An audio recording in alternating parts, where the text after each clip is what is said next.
이슈앤피플 2부 출발했습니다. 2부의 첫 번째 코너는 잘 채운 뉴스입니다. 잘 채운 뉴스에 정채운 씨 나와 있습니다. 어서 오세요. 네, 반갑습니다. 네, 첫 번째는 날씨 소식입니다. 그러니까요. 날이 갑자기 더워졌는데 오늘 아침 최저 서울 기온이 23도까지 갔어요. 맞습니다. 네. 그러면서 역대 가장 더운 5월 아침의 기록을 깨버렸습니다. 세상에나. 네, 포항과 울진, 인천 등 내륙지방, 영남지방 여러 지역에서도 최저 기온이 역대 최고치를 찍었는데요. 네. 특히 포항은 어제 밤 11시 반까지도 기온이 25도 이상을 유지하다가 낮아지면서 열대야가 될 뻔했대요. 그러니까 가까스로 5월 열대야를 아니, 피한 겁니다. 무슨 열대예요? 네, 5월에요. 진짜 황당한데요. 그러니까요.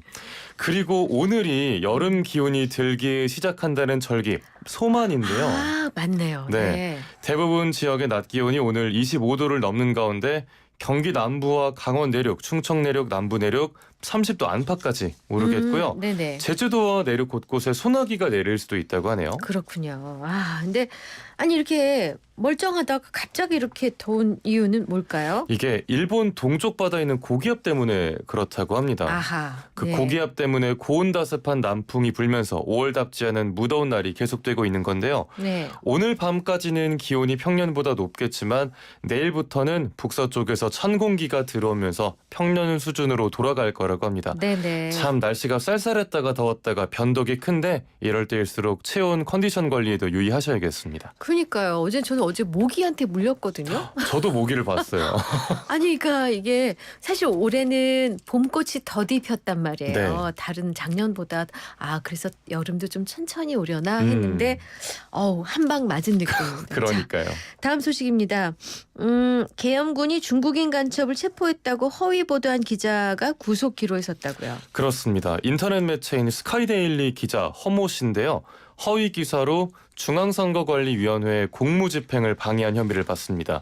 오늘 오전 10시 반부터 서울중앙지법에서 영장실질심사 구속 전 피의자 신문이 진행 중입니다. 네, 기사 내용 한번 정리해 볼까요? 네, 지난해 12월 3일 비상계엄 당일에 계엄군이 중앙선관위 선거연수원에서 중국인 간첩 99명을 체포했다는 내용이 기사였는데요. 네. 지난 1월 16일에는 계엄군이 미군과 공동작전으로 선거연수원에서 체포한 중국인 간첩 99명을 미국 측에 인계해서 일본 오키나와 미군 기지로 이송했고 신문 과정에선 이들이 선거 개입 혐의를 자백했다는 내용이었습니다. 네.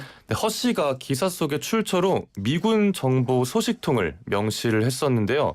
이 미군 정보 소식통이 캡틴 코리아 기억하시나요? 왜 주한 중국 대사관이랑 남대문 경찰서에서 캡틴 아메리카 복장 입고 난동 부렸던 인물입니다. 네네. 네, 그 인물 안모 씨로 드러나면서 논란이 더 커졌습니다. 네. 네, 허 씨에 대한 구속 여부는 이르면 오늘 결정될 예정입니다. 네. 자, 다음 소식입니다. 손흥민 선수의 아버지인 손흥정 감독 등 축구 아카데미 지도자들이 아동학대 혐의로 징계 처분을 받았다고요? 네, 그렇습니다. 손흥정 감독과 손축구 아카데미 지도자 등 3명이 3개월에서 6개월의 출전 정지 징계를 받았습니다. 강원특별자치도 축구협회 스포츠공정위원회는 이들의 언어폭력과 신체적 폭행이 있었지만 우발적인 상황이라고 판단해서 가장 낮은 수위의 징계를 내렸다고 설명했는데요. 하지만 피해 아동 측에서는 반복적인 학대였다고 주장하면서 재심을 신청했습니다. 네. 이게 징계 대상자가 재심을 신청하면 원래는 심의가 끝날 때까지는 징계 효력이 중지됩니다. 네. 하지만 폭력행위 등의 인권 침해 사안은 예외적으로 이 효력이 유지되기 때문에 손 감독과 코치들은 징계 기간 동안엔 체육회와 관계단체에서 개최하는 모든 대회에 출전할 수 없게 됐습니다. 그럼 이 아동들이 어떤 피해를 입었는지도 좀 알아보고 싶네요. 네, 피해 아동 측에 따르면 오키나와 전지훈련 중이던 지난해 3월에 손흥민 수석 코치, 그러니까 손흥민 선수의 형입니다. 네. 네, 허벅지 부위를 코너킥 봉으로 때려서 2주간 치료가 필요한 상처를 입었다고 하고요. 네. 이외에도 숙소에서 엉덩이와 종아리를 맞거나 머리카락을 잡아당기는 등의 행위, 좀 가혹한 행위가 있었다고 합니다. 손 감독 등은 피해 아동을 신체적 또는 정서적으로 학대한 혐의로 지난해 10월에 춘천지법으로부터 벌금 각 300만 원의 약식 명령, 또 각 40시간의 아동학대 치료 프로그램 이수 명령을 받았었는데요. 앞으로 추가 징계가 나올 가능성도 있을 것 같습니다. 아우 손흥민 선수 요즘 안 좋은 일이 많아서 이 선수 활동하기 쉽지 않겠네요. 네. 네. 자, 다음 소식입니다. 국민 10명 중 4명이 늙고 병들면 요양보호사에게 의존할 거라고 생각하고 있다고요. 네, 전국 40세 이상 남녀 1000명을 상대로 실시한 조사 결과가 나온 건데요. 응답자의 39%가 내가 나이가 들고 질병이 닥쳤을 때 요양보호사가 돌볼 것이라고 답했습니다. 네. 배우자가 돌볼 것이라는 응답이 35%로 그 뒤를 이었고요. 네. 스스로 돌봐야 한다는 사람이 21%였습니다. 네네. 그런데 자녀가 돌볼 거라고 답한 비율은 4%에 그쳤더라고요. 그리고 성별로도 좀 차이가 있었는데요. 남성은 아내가 돌봐줄 거라고 생각하는 비율이 49%로 거의 절반이었는데 네. 여성은 남편에게 기대하는 비율이 22%로 훨씬 낮게 나타났습니다. 아, 그렇군요. 네. 오늘이 부부의 날이거든요. 오늘이 부부의 날인가요? 예. 그런데 참 재밌네 결과가.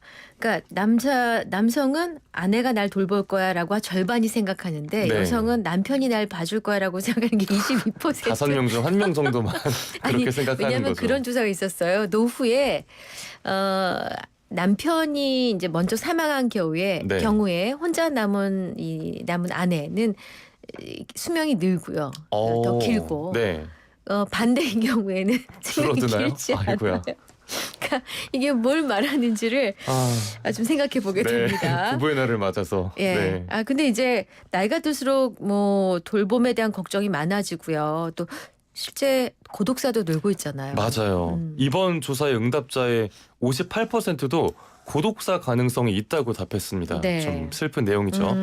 또 40%는 긴급 상황 시에 가족 외에는 도움을 요청할 사람이 없다라고 했고요. 자주 교류하는 이웃이 있다는 사람은 20%에 아이고. 그쳤습니다. 네네. 또 우리가 삶을 어디에서 마무리할 것인가도 굉장히 중요한 문제잖아요. 네네. 48%가 집에서 임종을 맞고 싶다고 했는데요. 네네. 하지만 이거는 좀 희망사항이고 실제로는 종합병원이나 요양병원에서 마지막을 맞을 거라고 예상하는 사람이 절반을 넘었습니다. 네. 이런 가운데 노인 돌봄 서비스를 국가가 책임져야 한다는 의견이 85%로 대다수였어요. 네네. 네, 대선이 이제 2주도 안 남았는데 노인 돌봄에 대한 정책이 좀 공약으로 촘촘하게 제시됐으면 좋겠습니다. 이제 제가 어머니를 작년에 이제 떠나 보내드렸는데 네. 4년을 집에 계셨거든요. 네. 근데 마지막 한 달여를 결국 요양병원에서 보낼 수밖에 없었던 이유가 있어요. 어떤 뭐냐면 건가요? 통증. 통증. 집에서는 통증을 해소시킬 방법이 없는 거예요. 집에 가족 중에 누군가가 의료인이 있지 않는 한은 통증을 해결해 드릴 수 없기 때문에 그 통증을 볼 수 없는 거죠. 가족들은. 그래서 결국은 맨 마지막에 이 요양병원, 왜냐하면 또 종합병원은 얼마 이상 입원을 할 수 없어요. 맞아요. 네. 네. 그러니까 결국은 요양병원의 도움을 받을 수밖에 없게 되는데 네. 참 안타깝습니다. 네. 네. 자, 이제 마지막 소식이네요.